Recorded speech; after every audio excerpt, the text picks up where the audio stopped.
Okay, thank you very much to everybody for your collaboration, your cooperation in this webinar.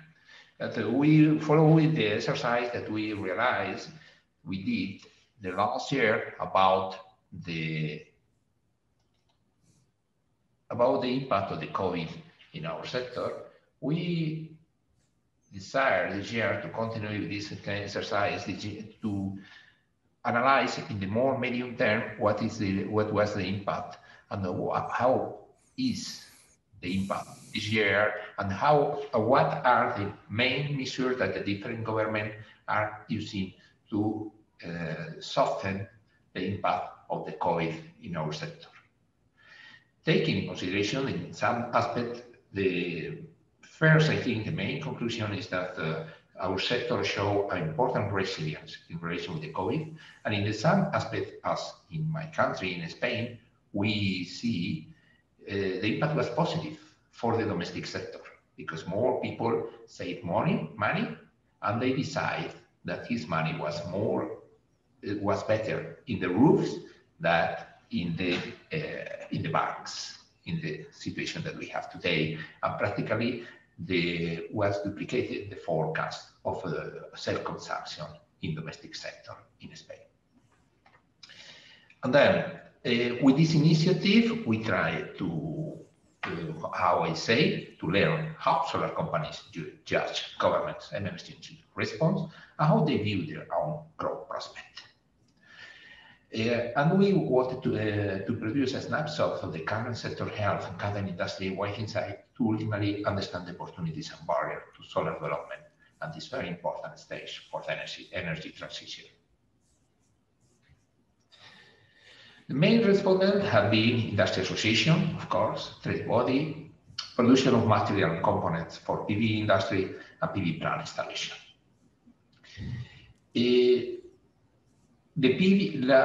How I said before, the surprise is the 70%, the 67% of the report overall positive change in relation to the last year. The 54% report increases larger than 10%, and 9% report, only 9% report very negative changes in relation with the business performance. The sentiment about how the government support the sector or not, the mostly are negative or neutral. Very negative, the 17%, negative 22%, neither positive nor negative 37%, positive and very positive only the 22%. Less of the quarter of the people that will answer our tests consider that the answer of his government was positive in relation with the measures, COVID measures. We must take in consideration too that in some countries, as is in Europe, the major instrument to compensate the negative impact on the economy will be their recovery plans, and these plans still have not been put in place in the European countries. That maybe in the next 2 years, this perception will be changed. At minimum in Europe. Specific comments, particularly negative. For instance, in Brazil, the government has not set a specific emergency support for PV sector. Mexican government engaged renewable energies, no support to PV manufacturing.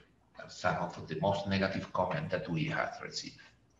Positive, long-term effect of the Green Deal.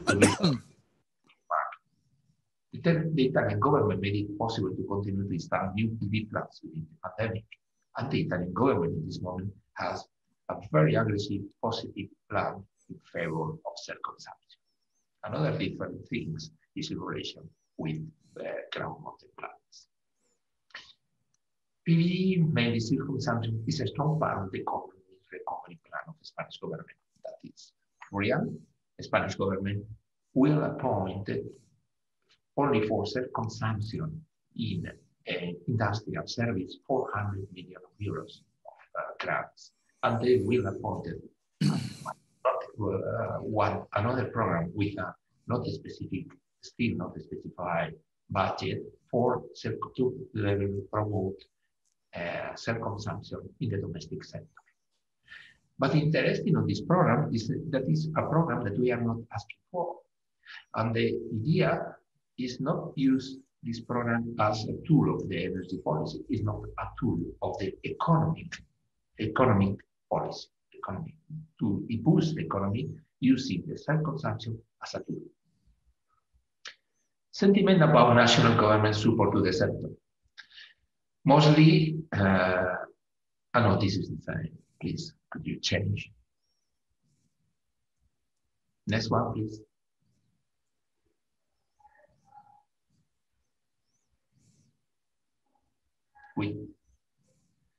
Please, Yanni, you keep mode. Okay, thank you.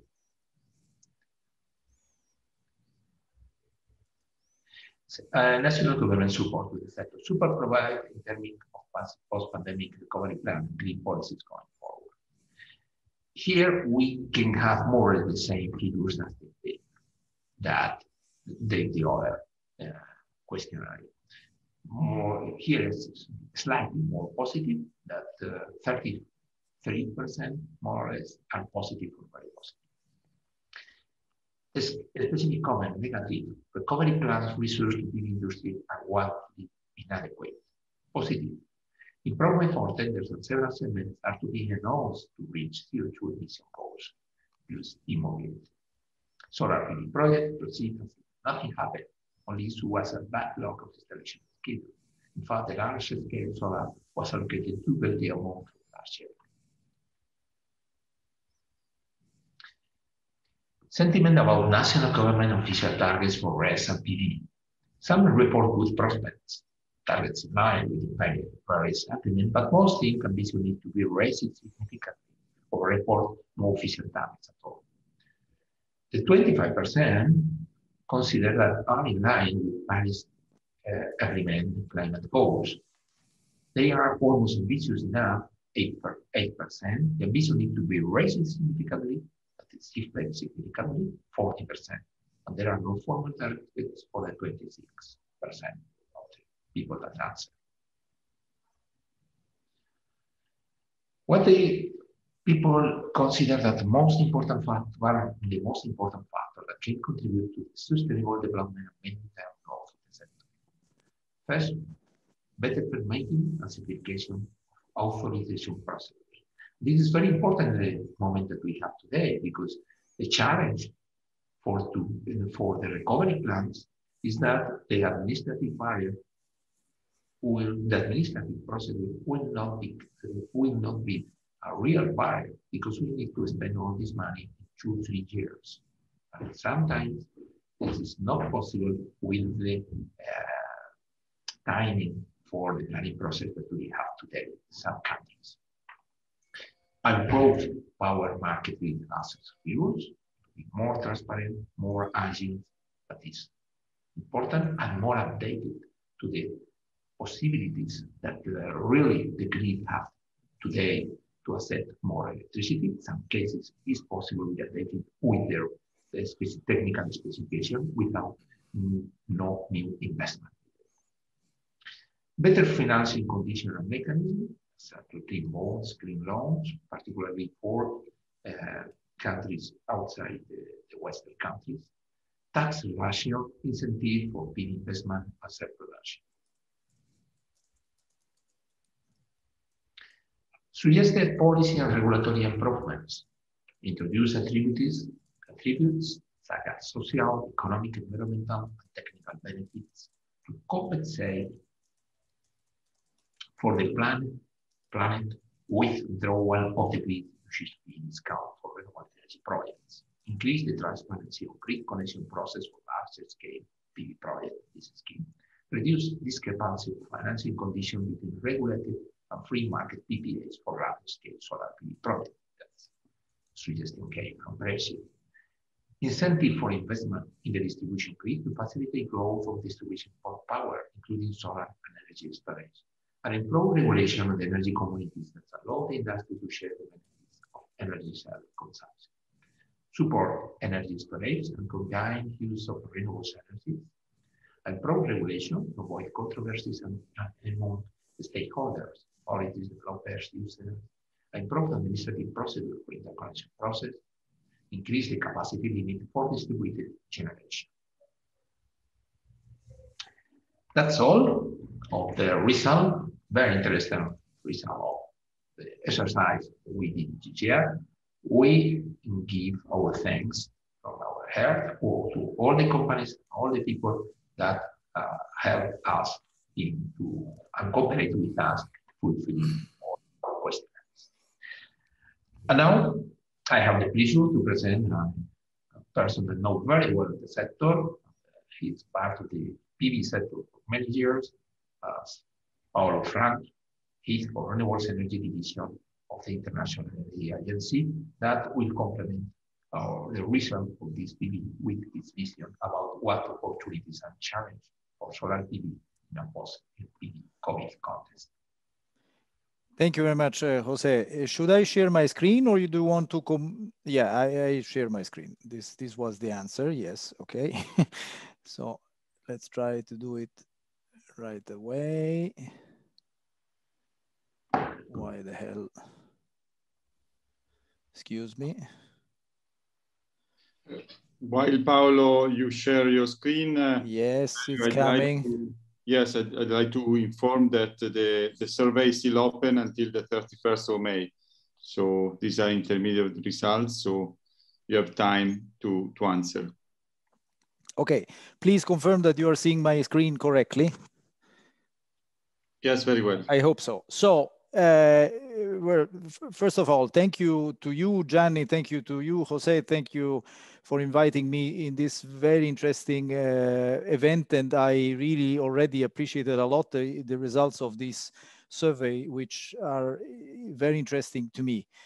Now, I will try to elaborate a little bit, and we live really in unprecedented times.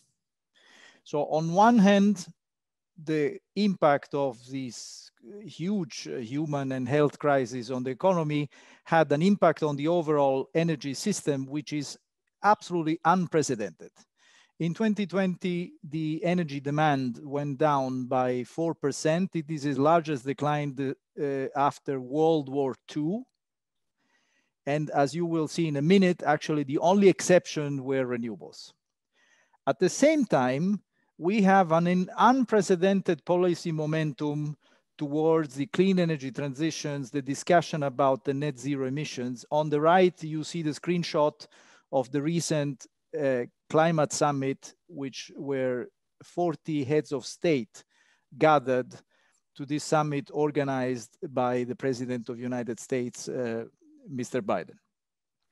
So some 120 countries and many companies in the world have net zero pledges around the half of the century. Even more importantly, the United States and the European Union now have more, and Japan, have more ambitious decarbonization target for 2030, which is a much more concrete than 2050. And we have the largest stimulus packages in economic history. So we head towards a COP26 meeting in Glasgow, which has the potential to be a historic one. Now, in the preparation of this, the IEA will publish in a few weeks the first ever net zero emission roadmap at global level. And actually next Tuesday, we will publish our renewable market update with the latest numbers. So I apologize that I cannot present anything of these two important reports, but still I hope I will be able to give the some main messages and some directions. The first, pledges, targets, all this is very nice, but one thing are the pledges and the other is the reality. So if I ask the question, are we going in the right direction? The honest answer is yes and no. Let me start from the no. The no is in this graph.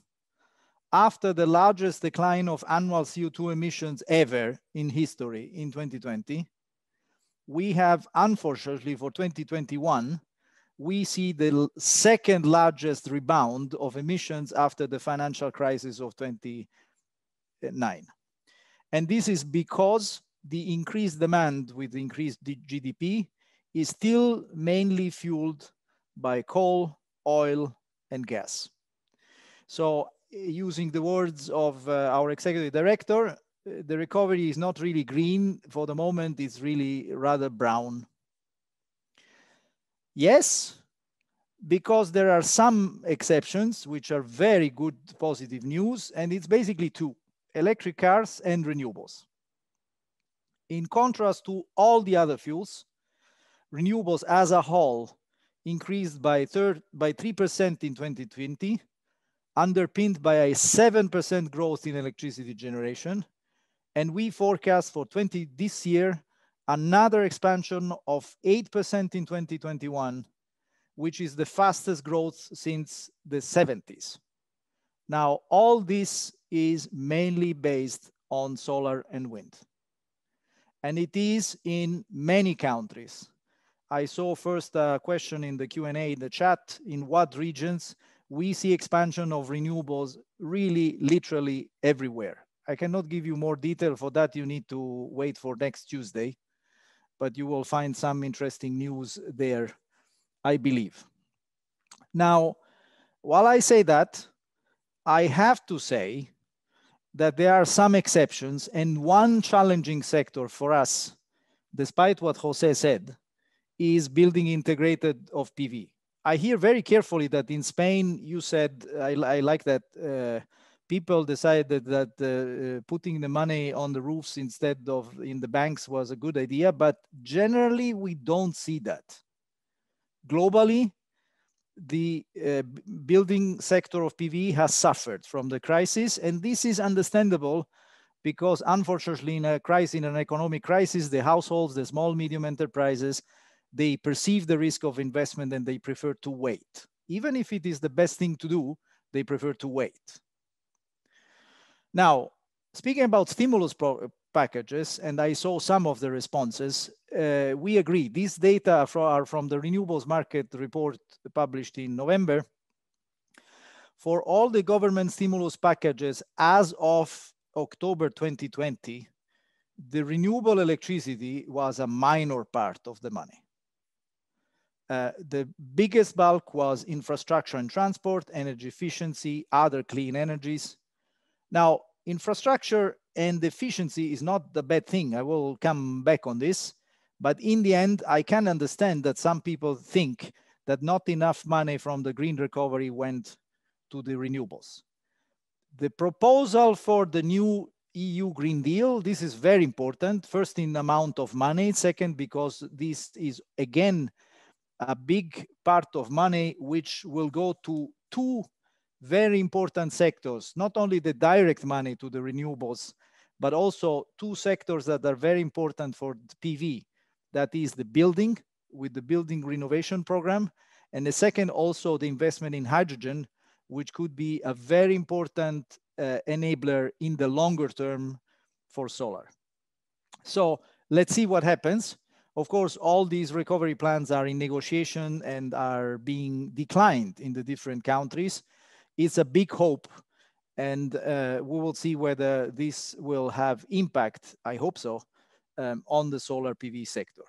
Now, as I said, I cannot reveal anything of our net zero emission roadmap, otherwise I will lose my head. But I wish to remind that already in the World Energy Outlook 2020, we use the expression that solar PV is becoming the new king of electricity, and showing how many additional terawatt hours will be required from PV, and of course also from wind and other low carbon sources, in order to be on a sustainable development scenario. PV is definitely now the cheapest source of electricity in most countries, in particular where there are low cost financing, and is going to accelerate significantly. As I said, all these numbers will be revised in just a few weeks. But at the same time, I would not like to hide a few concerns. And the concerns is about the flexibility and in particular the infrastructure like grids, which has to progress at the same pace than PV and wind, which need more flexibility to be integrated in a secure and in a cost-effective way. Now, in a normal scenarios, the grid should double in terms of million of kilometers in this decade. In an advanced scenario, you will see the needs will be much higher than that. And now, unfortunately, the crisis has hit severely the remuneration levels of grid because there was less electricity demand, lower prices. So what a factor of risk that we see is a not sufficient level of timely investment in infrastructure that are badly needed for the sector. So overall, I would conclude with a positive outlook with some caveats, or let's say some question marks about what is going to happen in the building sector, in the infrastructure that are needed to integrate solar, in other flexibility measures, and ultimately, and this was also, I saw it in one of the remarks in your survey, Jose, market design. The non-answered question of market design, both for the utility scale and even more so for the self-consumption regimes in many places in the world. With that, I would like to conclude just by restating that the IEA stands ready and would like to reinforce our collaboration with the Global Solar Council, as well as with all the associations that are present here. It's very clear that solar is the king in the power sector today and will remain so for a long time. We definitely want to interact with you to understand the needs of the sector and to try to respond to those. With that, of course, any questions, welcome. I need to apologize. I will have to leave the meeting before the end because I had other things that I cannot shift. You will apologize for me for that. Thank you very much for your attention. Thank you very much, Paolo. So I'll take the word just to introduce the panel. Paolo, I don't know if you want to answer a question before I move to the panel. The question I would like to ask the other speakers later, because you talked about, yeah. Theoretically, I must introduce you first. No worries. Hi, Jose. Thank you very much for your words, Paolo. We are very happy to work for the King. After so many years working for the poor son of the family, now we work for the King sector. One clarification about my words about the situation in self-consumption in Spain. That you say was true in Spain too for industry and for service. In this sector, were more or less paralyzed. The figures of the self-consumption for PV in self-consumption, PV self-consumption in industrial sector, the people decide not to invest or stop at investment, but at the end of the day, we keep the same figures that the year before, but without important growing, but not in the domestic. In the phenomenon of the Spanish economy was usually, traditionally, the save rate of a household in Spain is more or less the 8%. But last year, for COVID measures, the save rating was 35%. And for that, some part of these people decide, not all, obviously, but many of these people decide to invest in self-consumption. Maybe it's only a Spanish phenomenon, but it was quite interesting. Okay, now I pass the floor to Emiliano Bellini, senior editor of PV Magazine, that will cooperate and help very much to express the situation of the sector, if he considers as referent media for the PV sector, that help us as moderator of this very interesting panel now. Thank you, Jose, and sorry for stepping in too quickly. I was just eager to begin with this panel. And Paolo, I'll try to ask you the questions, because you talked about direct money that could flow into the solar sector from the EU package. And of course, one question that is important for me is to know how much could go into, let's say, supporting volumes or the conventional renewables, or instead how much could go to innovation, like innovation tenders or new technologies such as storage or hydrogen or other innovative PV like agrivoltaics or floating solar. So, as I said, I cannot reveal any numbers of those that will be published soon, but I will try to pass the following message. Frankly speaking, even in Europe, PV is among the cheapest options. So if you are in a situation where you have well-designed, transparent, predictable auctions, the sector will win big shares of it. So I don't think that this should be the object of extra money from the recovery funds. I think there are two parts that require attention. One is, again, I insist on the building, because we think there is an inertia of investors that needs help, needs incentives to be to motivate the people to invest. And where these things are in place, like the fiscal deduction in Italy, we observe a big momentum actually, which is both for energy efficiency, for renewable heat and solar. The second is, as you say, innovation. That's a very good point. In crisis times, there is the bad tendency to cut R&D. This time, it should be exactly the reverse, to invest in the future. And the future is infrastructure on one hand and innovation on the other. And I hope that the final design of the recovery packages will go definitely in that direction. This is my hope. Thank you very much, Paolo. So I'll begin immediately with the panel and I will introduce the speakers. We have from Brussels, Walburga Hemetsberger, the CEO of the European trade body Solar Power Europe. Hi, Walburga. Hello. From Washington, we have Greg Wetstone, President and CEO of the American Council on Renewable Energy. Hi, Greg. Greetings. Thanks for having me. From Beijing, we have Yang Liu, Deputy Secretary General of the China Photovoltaic Industry Association. Hi, Yang. Hi. And from Buenos Aires, we have Marcelo Alvarez, Coordinator of GSC Latin American Task Force and also President of the Argentinian Association Camara Argentina de Energia Renovable. Hi, Marcelo. Hi, everyone. So before we go to speak about what is happening right now with the COVID-19 recovery package, I would like to have a quick look on what happened in 2020, because I think that the PV sector, the global PV sector, was extremely good in coping with the crisis. And I would like to begin with you, Gregory, because I think that if I'm not wrong, the US had its best year ever last year in terms of new PV. And I don't know if you want to provide up some insight on these results. How was this possible?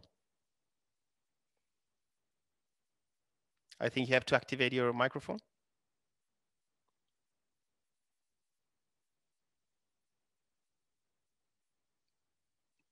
Gregory, okay, maybe I can move to maybe I can ask you, Walburga, because Europe also. Sorry, I lost the ability to activate my microphone when I went to share slides. So. Okay. Rank amateur here. I'm sharing the slides, but we're going to make it work.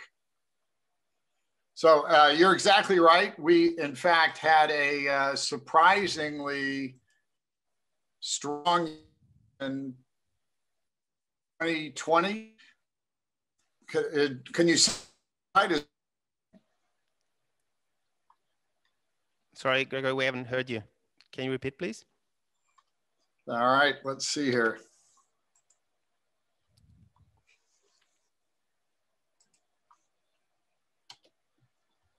I mean, I would like to stress also that in last year there was also still, I mean, the Trump administration was still in charge, and it was never defined as a government that was close to the solar industry. So I mean, I think that the results is also remarkable from this point of view. Yes, thank you. Are you hearing me okay now? Yes. Yeah, sorry about that. Well, I think I'm going to give one more shot with the slide, and if it doesn't work, we're going to do without it. So let's see if that happens correctly here. Let me know if you can see the slide.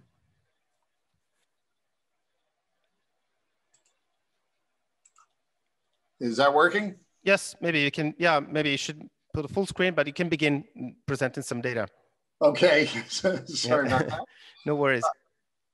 All righty. So as you can see, 2020 was a record year. It was a record year for solar with almost 19 gigawatts, way past previous record. Also a record year cumulatively for renewables. We're going to need solar and wind to meet our climate goals. We all know that. Solar and wind both excelled last year, benefiting from increased cost effectiveness, strong consumer demand, and aggressive state targets.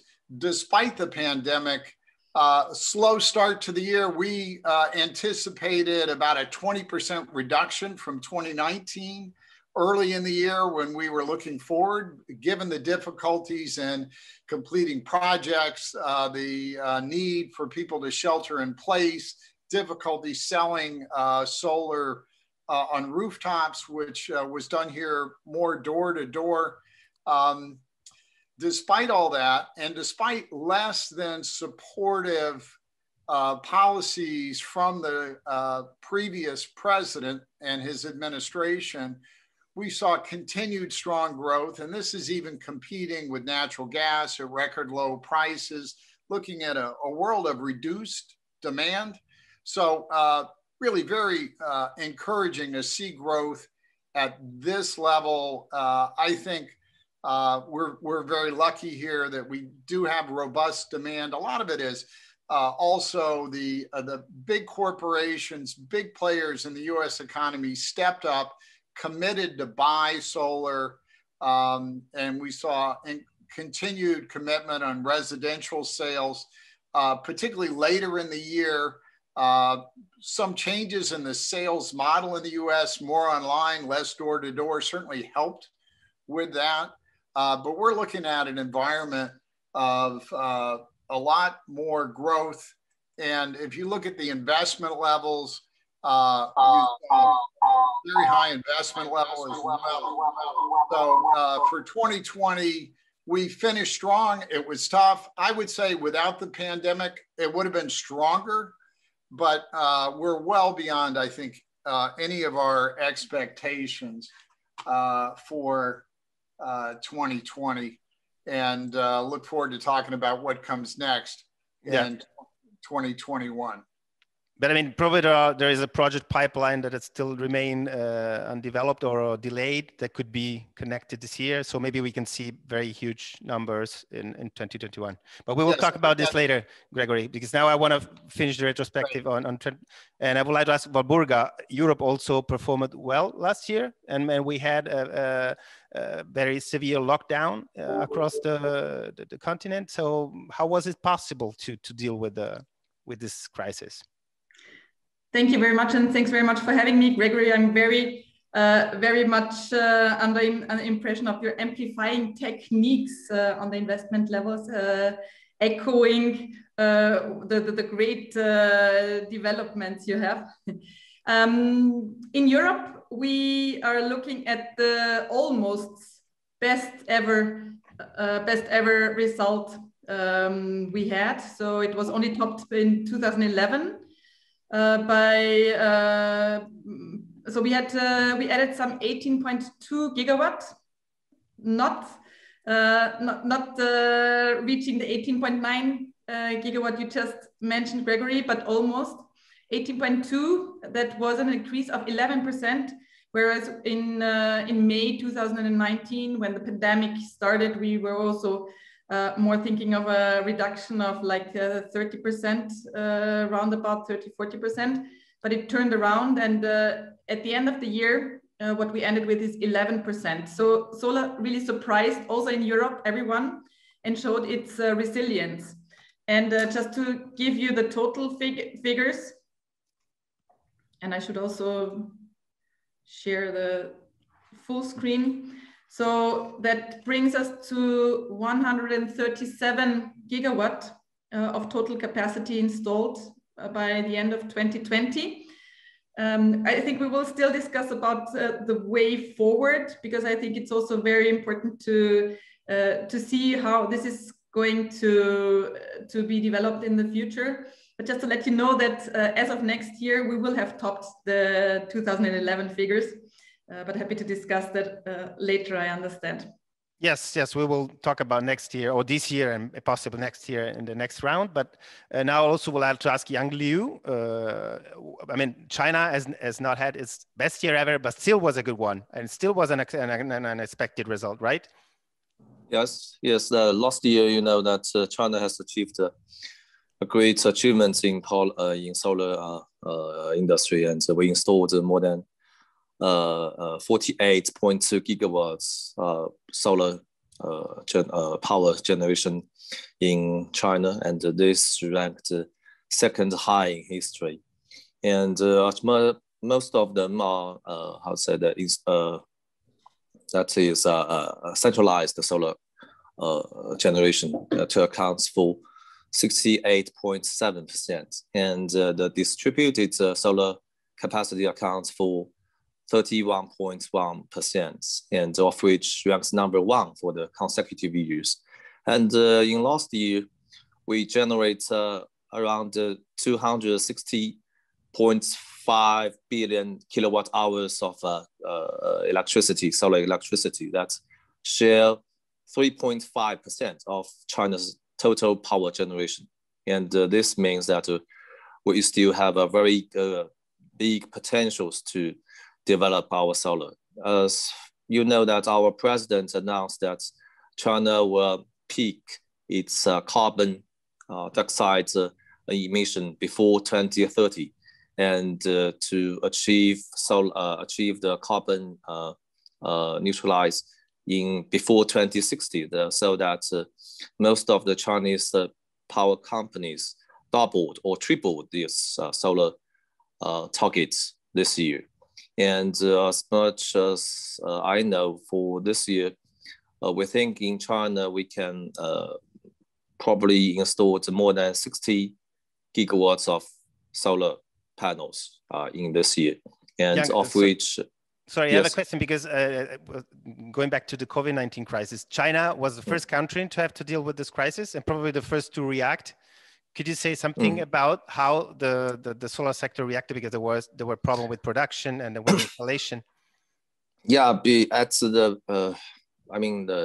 the beginning of last year, we are very pessimistic about this situation, because this is the situation we never faced before. And so we think that last year we estimate that this is maybe the first year of the solar decrease in history. But by the end of the year, we reached 20% of increase of the solar because our government controlled the pandemic very carefully and very successfully. Actually, I just finished a very very joyful International Labor Day holidays. A lot of people crowding in China, a lot of the traffic jam backs. So I think also in solar history, as far as maybe you know that our polysilicon prices tripled, which means now it's 150 RMB per kg. In last year, the same time of the last year, the price is 50 RMB per kg. So the price tripled. That means we demand much more we can supply about the polysilicon. And this, I think, is some kind of maybe some risk about our total installation of the power generation of China in this year, because we don't have any subsidies from this year. Yes. Thank you very much, Yang. Then we will talk about manufacturing in the final part. Of course, I will come back to you with some question about this. And just going back to Latin America, Marcelo, it was maybe a different picture, because Latin America had to deal with the COVID-19, but also in some countries, but I would say in the entire region, with difficult macroeconomic conditions. Yes, thank you for the question. As you know, Latin America is a very heterogenic region. We have some cases of success, like Brazil, that suffered the same situation with some similarities, at least, like Spain in terms of distributed generation. but most of the country has suffered the crisis with delays in the pipeline, delays in the project and the construction and the commissioning. With the financial support, there are many problems. It depends on the stakeholders, depending of the type of the contract that they have with the EPC and with the subcontractors.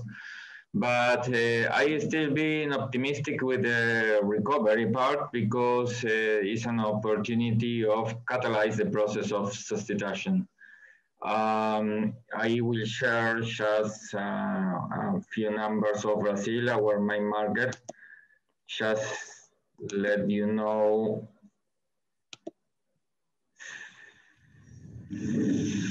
some specific. Sorry. Oh, it's fine. Are you watching the match? Because I don't see it. I think it will come in a few seconds, but if you want to start presenting the data or just introducing Brazil. When you see the graph, you will see that the distributed generation in Brazil increased the share of the total power installed because it's still war during the COVID crisis. Used to be 50% of the market, and now it's around 65% of the market. And it's mainly residential. That is a good topic to study for the other countries of the region. For example, Argentina, that they have a new model, net billing model copy from Chile, with huge subsidies in tariffs for fossil fuels. It's not a good idea to join that both border conditions. But we are less than the 1,000 parts of the Brazilian market. They started 8 years ago, and we started 1.5 years ago, but there are a huge difference. And the main difference to that is that it's a good business for the end user, for the residential end user, and because of the financial support and the easy way of doing, they are growing and growing. Argentina, Mexico, the second and the third market in terms of potential sizing of the region, have to improve the framework in order to attract investors. Mexico has changed drastically from one day to other, the border conditions, and Argentina used to have a financial crisis before the COVID virus crisis, and now we are negotiating with our stakeholders how to continue with the process in order to accomplish our law.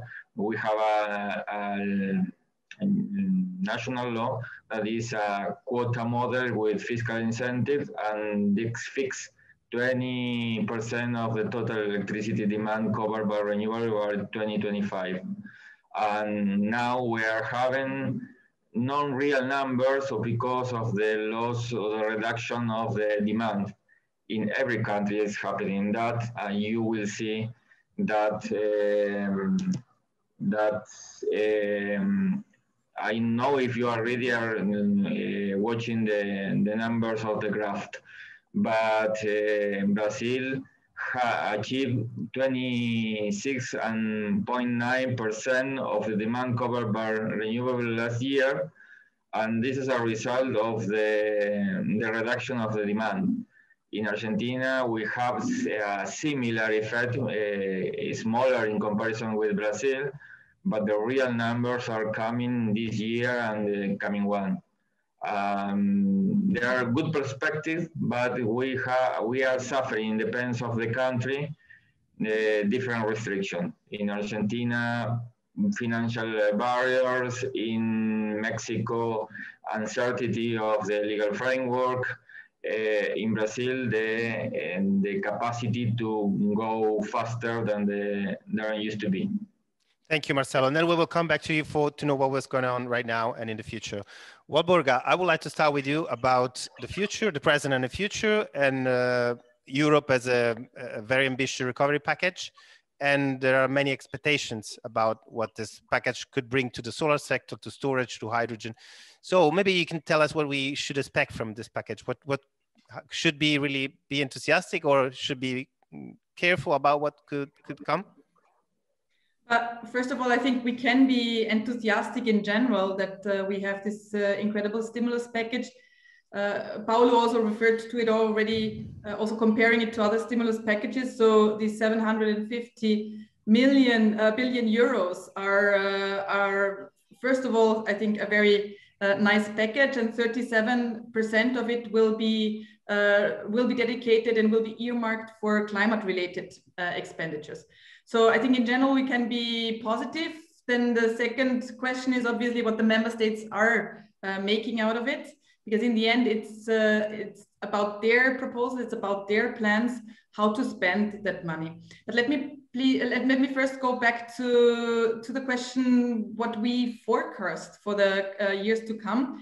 So I already said that last year was a very positive year, the second best in history in Europe. And we think that we are going to top it next year with around 22 gigawatt, which we're going to add. And by the end of our 5-year forecast period, we will see 30 gigawatts, 35 gigawatts added per year. So we're really looking into a continuous growth, and we do hope that the stimulus package, the EU stimulus package, is going to accelerate that, because in the end it needs to be accelerated. We need to go faster, and we need to deploy many more renewables by 2030 if we want to achieve the very ambitious goals the European Union has set with a 55% CO2 reduction, and going forward to 2050 to decarbonize Europe's continent. So Walburga, I will ask you the same question I asked Paolo before about devoting money, direct money to volumes or innovation. That's also, let's say, difficult to make a choice. Yes, and I answered in a similar way than Paolo did. It's not a question of and or, but it's a question of and. It needs both. So it needs volumes, as I just said. We need to go faster. In Europe, the ambitions of the national energy and climate plans, the plans of the European governments towards 2030, if you look at them, we see some 335 gigawatts planned by the member states. We need to have 2 times, 3 times as much. So it is about volumes, and it is about also volumes because it is driving costs down. And we need even lower costs than we already have today. I mean, it was already said today, we are the cheapest energy source in most parts of the world. But it still needs to come down, also because we need it for those hard to abate sectors in order to use solar for renewable hydrogen, and that still needs some cost reduction. So volume is needed, but innovation is needed at the same time, because in the end, we will only be successful if we innovate, find also new solutions. And it is proven by different studies that infrastructure and innovation are those areas which add most to the growth, which is heavily needed now after COVID. Walburga, just a last question about this, because in Europe there are a lot of hopes for agrivoltaics. Of course, it's an interesting topic. Everybody is happy about agrivoltaics. We write a lot about that, but at the same time, in terms of volumes, it can be maybe disappointing, or at least in the short term. So, what do you think on the matter? I mean, agro-photovoltaics, by the way, we're going to come up with a new report just next week at the Solar Power Summit, so you might want to have a look at it. It has a very, very great potential. If you have read our previous report, that if you would only use 1% of the arable land, you would have the potential of 900 gigawatt of solar. What we see, for example, in Italy, just mentioning one example of an interesting recovery plan, is that they are putting priority on agro-photovoltaics. So if we would see that in all of the recovery plans, I would be very, very positive, even more positive than I am already today, because we see a huge interest in agro-photovoltaics from different angles. Yeah, maybe coming to Italy, the proportion between the allocated money and the capacity that expect to build maybe could be a bit more, let's say, favor more volumes instead of innovation only, but it's okay. It's something that we should replicate in other countries, absolutely. Yiyang, coming to China, because China has already a favorable regulatory framework for solar. Has the government done something specific for the COVID-19 crisis to help manufacturers, to help project developers? Yes, our Chinese central government to reduce the tax, and from last year, our government help the workers back to their factories. You know that the COVID-19 happened in our Spring Festival. A lot of workers back to their hometowns. So the communication is a very big problem at that time. Now nowadays, everything gets back to normal, and a lot of companies, they expanded or doubled their production capacities, especially the polysilicon and the wafer. And you see that because we see a lot of people see the potentials and our very ambitious goals about central governments. So a lot of investors, they put new money back into this industry, and the new installed wafer production capacity will reach more than 300 gigawatts by the end of next year.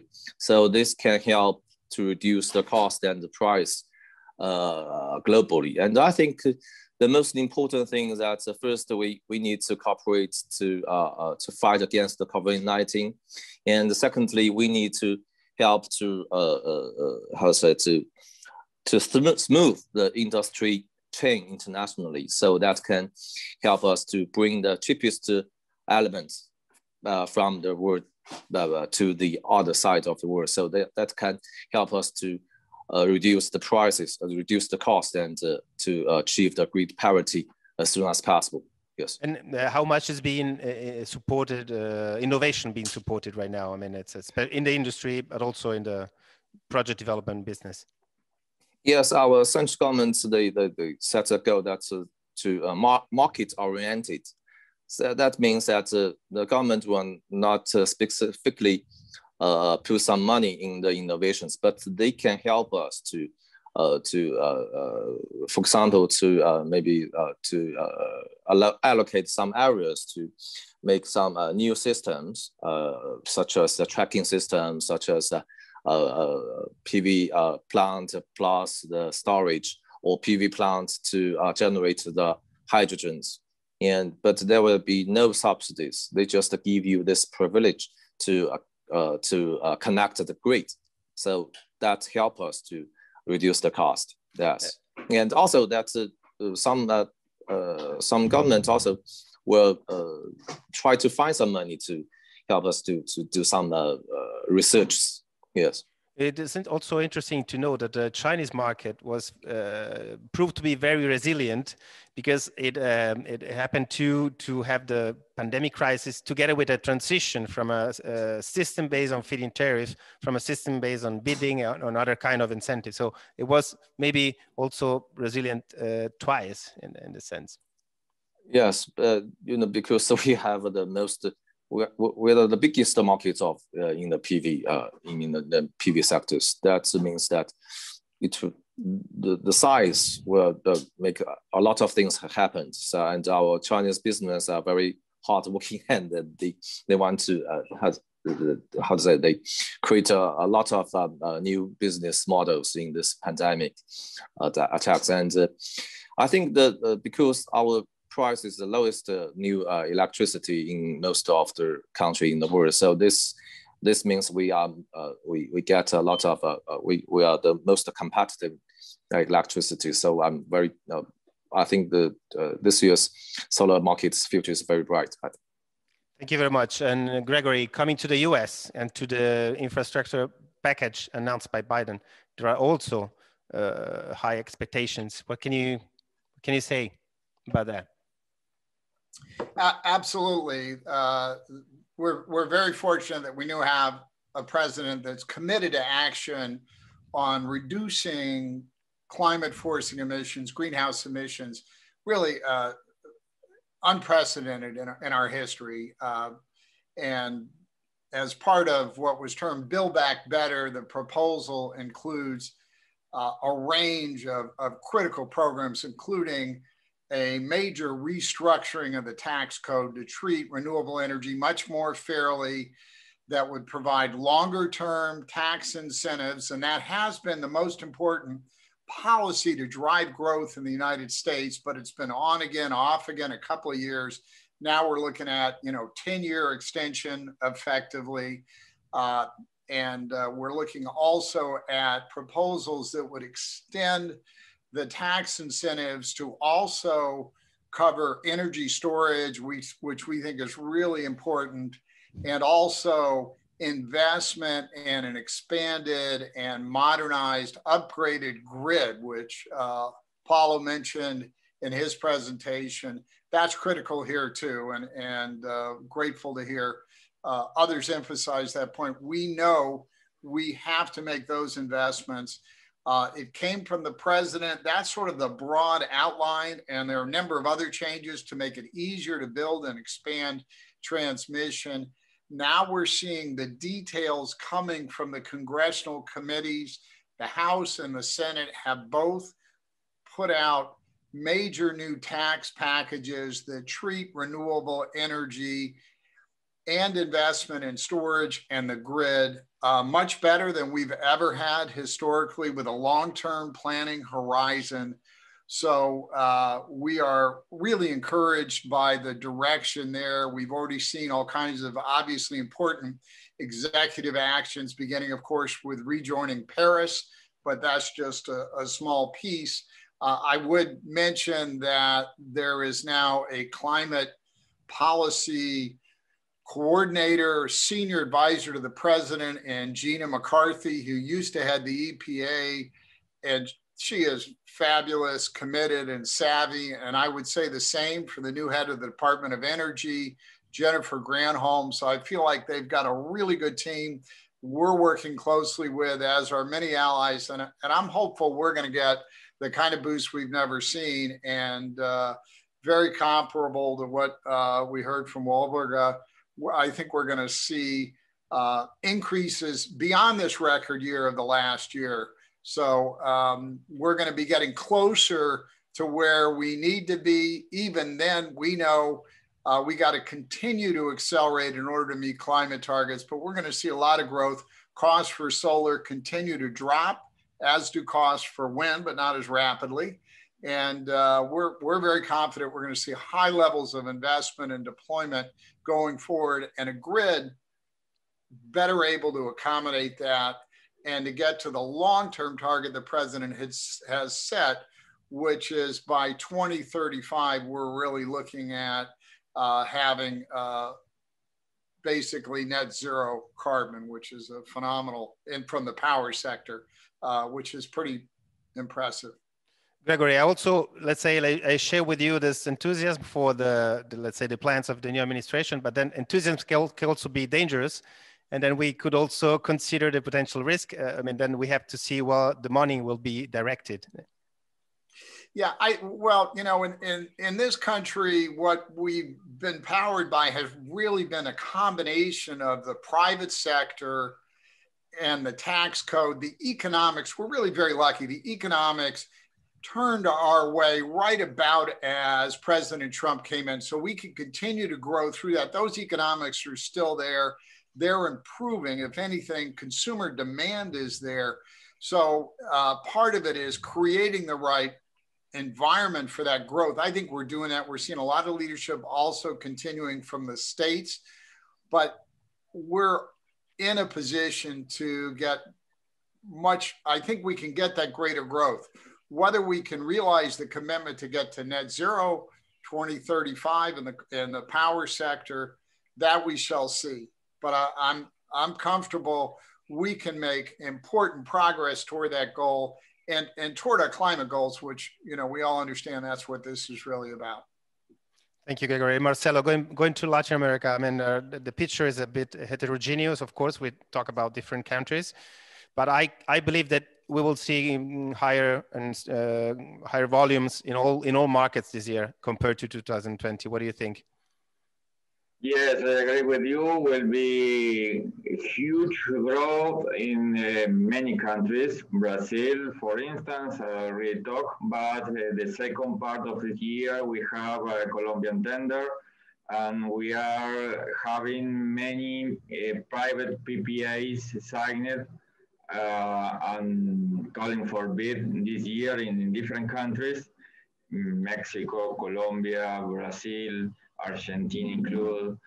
And we are having a huge growth in terms of medium-sized power in Chile. The PMGD sector in Chile is growing and growing. It starts from 200 kilowatt till 9 megawatts. And there is a medium-sized project that is working very well in Chile and could be the same all around the regions. Central America always is underestimated because of sizing, but they have a good experience, mainly Costa Rica and Panama. Costa Rica, the president last week just presented a project in order to have no use at all of fossil fuels 2030, and it's the first country of the region in order to do that. We expect in 2021 recovery and still increasing in many countries. There are opportunities from abroad, in order to achieve the opportunity of growing faster, we need in some countries to finalize of build and a roadmap in order to let the foreign investor know what is happening in the coming 10 years. You mentioned the scheme in Chile, with the scheme for projects up to 9 megawatt, and then you mentioned before distributed generation in Brazil, which includes all system up to 5 megawatts. So I mean, these two markets show that there can be schemes for small solar parks, for smaller players, and they deployed also a lot of volumes. Yes, and creating at the same time local jobs. There is a main concern for the local government, as you know. Brazil and Chile with different models, with different tariff and different border conditions, are showing the rest of the countries of the region how to proceed in order to catalyze the process. There are a general agreement in terms of the 4Ds policy: decentralization, diversification, digitalization, and decarbonization. But too much yalla, yalla, yalla, and no exact numbers in order how to do that for the next 2030 and 2050. Just one paragraph regarding that. We have in Argentina 2 weeks ago a USA mission in order to the renegotiation of our debt, and it was on the table the point that we are supporting you for the restructuration of the debt if only you present a plan in order to decarbonize 2050. And it's a huge change in terms of negotiation. It's the first Biden administration's impulse in our region, and I think that there will be an opportunity for us. Thank you very much, Marcelo. And Gianni, I think I will make a final question to all speakers, a very quick question, and then we will move to the final round. And it's about how we could be surprised this year. Yiyang, last year, I mean, we were surprised to see such a good numbers for new PV development in China. What could be the surprise of this year? Could we see, for example, more solar plus storage at large scale? Could we see more distributed generation? How could we be surprised from the market? What could be the new trends in this, considering that we're still in a COVID-19 situation? Yes, now, how to say that? I have already said that because our polysilicon price tripled, so this brings us a very big risk to reduce our cost. And at the beginning of this year, we estimate that maybe this year we will connected more than 60 gigawatts of solar power in the AC side, and that means maybe more than 70 to 80 gigawatts to the DC side. And also we can see a lot of provinces they launched new policies that most of the PD generations need to build the storage. So we can see maybe a lot of new business models will emerge. And also this year will be last year, where our central government will give the subsidies to the we call it the household PV market. So maybe this year our household PV installation will reach 15 gigawatts. That means historical new high. So this is my comment. Thank you very much. And Walburga, coming to Europe, what kind of surprises we may have at the end of the year? Maybe, I don't know, some emerging markets, some technological trend, something that could surprise us at the end of the year. So if I have to single out something, is that we have just seen the European industrial strategy yesterday. The European Commission published the industrial strategy, and for the first time solar was taken up in the strategy. So we're very happy to see that, and we would hope that that means we will also get more support from European stakeholders, but also from the financial side, from the European Investment Bank, for example, to invest in very promising projects, very promising manufacturing projects we have in Europe. And I would hope that this will be the big surprise of this year, which we'll be able to look back at. At the same time, so that's one thing. And the other thing I wanted to mention is solar and storage, because what we do see is a growth in the residential battery market, which still is small, but growing. And the EU annual market for home batteries is expected to exceed 1 gigawatt hours mark this year. So with sustained double-digit growth anticipated in the near future. And maybe that's the second thing I would like to mention here. Thank you very much. And so you think it could be the year of the resurgence of the European manufacturing industry? That's what we are supporting, indeed. Yes, and that could be interesting to look at, of course. And coming to the US, Gregory, I guess also there are many hopes for recreating a solar industry in the US at the moment. And which would be, in your opinion, the surprise for this year, or emerging markets or emerging segments, technologies? Yeah, well, I mean, one component of the Biden's American Jobs Plan, which is what they're calling the infrastructure package, and for good reason, it should create a lot of jobs. One component I didn't mention that potentially could be really important is a national clean energy standard, which most other parts of the world have, and we don't, that would firmly commit us to milestones along the way in terms of getting to the Biden objective by 2035. There's a shot that we could get that done. There's a lot of work going in now to figure out how to craft something that has the ability to get by the US Senate. That's the hard part. And we're in the game there. So I would say the big surprise, which would be a positive one, and maybe not that big a surprise, given that it was part of the president's agenda, but to really get it done would be if we could get a clean energy standard done in the US. And I think there's a shot. Thank you, Gregory. Thank you very much. Marcelo, what could be the surprise from the Latin American region? I remember that there used to be many hopes for local manufacturing, and maybe it could be also an opportunity this phase for Latin American too. Yes, I don't expect surprises. It's not good surprises in our region, but always are bad surprises. But for the next year, I expect still growing the private PPAs in many countries of our region: Brazil, Colombia, Argentina, Mexico. I think that it will be still growing the distributed generation with new frameworks in some countries like Peru, Ecuador. It will be still growing in Brazil, Chile, Mexico, Argentina as well. I expect for the second semester of this year the option in Colombia.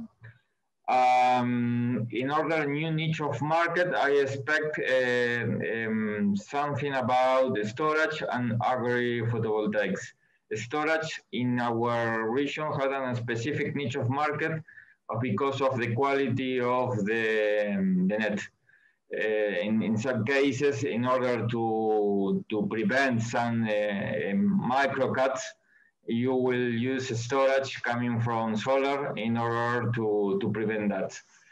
For example, for just an example, Bimbo, that is a Mexican corporation worldwide, is coming 1 megawatt of solar capacity with storage in Cordoba in Argentina, a result of a lack of quality of the net.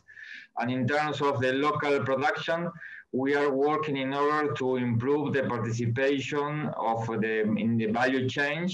In some countries like Mexico, Argentina, and Brazil, we have some laminators of solar modules, and in the rest of the country, we have some BOS providers that are having factories in their own countries.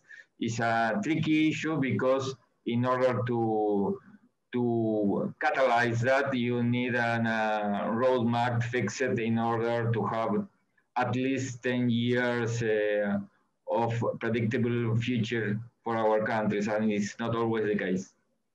Thank you very much, Marcelo. Thank you very much for citing the PPA, which would have been a topic for all the speakers, I guess Europe, the US, China, but unfortunately we would have too much time to discuss further. And I would have also liked to ask about hydrogen, which is a hot topic at the moment, but I now give the word to Gianni for the final round. Thank you very much, Emiliano, for the great moderation, and thank you very much for all the panelists and speakers. Excellent content that will be recorded anyway, and so will be a value for many people from our industry that can have an update on where we are in this moment, such a challenging time. This webinar is the second webinar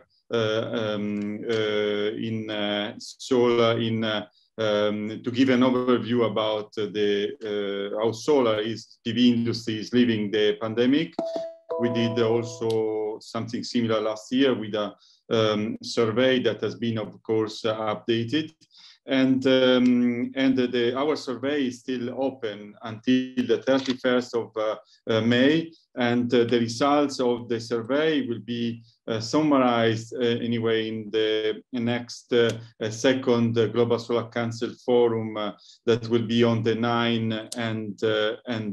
8 and 9 of July, in cooperation with the support of Get Invest and the great cooperation of Solar Power Europe.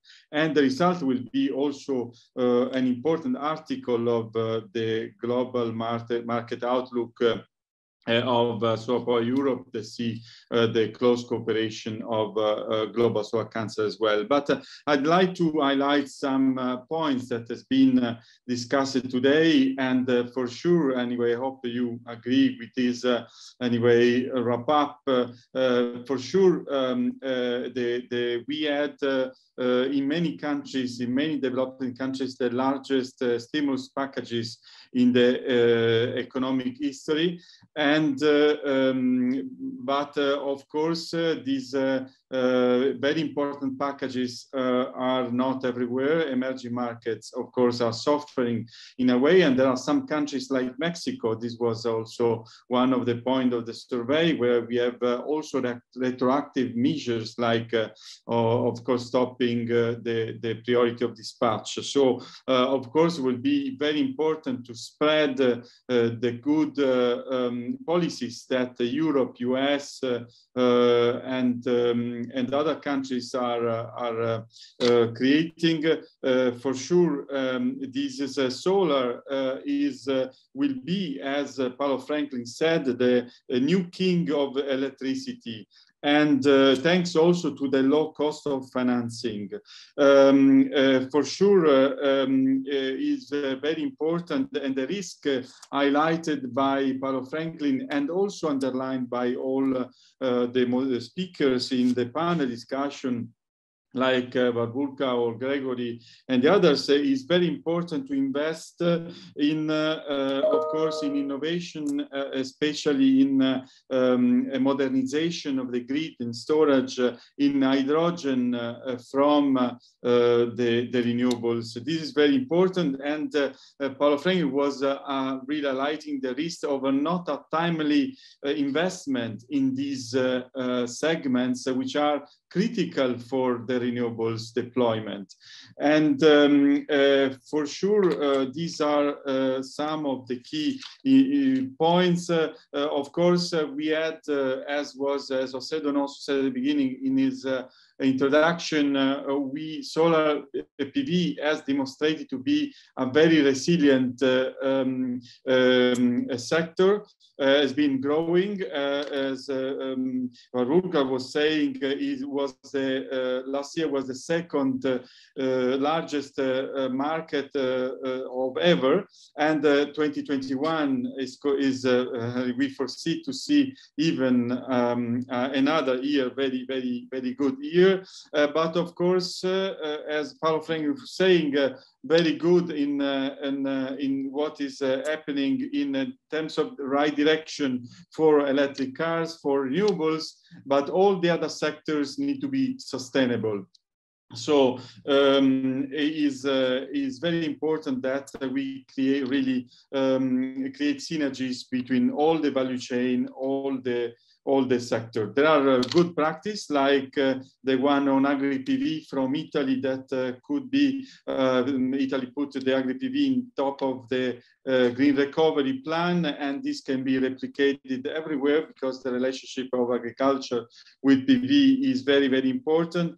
And as the colleague from China was saying, of course, China itself, the demand will be the driver for the reduction of the prices, and China itself can be a huge market, then can really bring down the price, the PV price. Very good, and of course, Marcelo, we have our task force on Latin America, as well in Africa, and as well as Southeast Asia.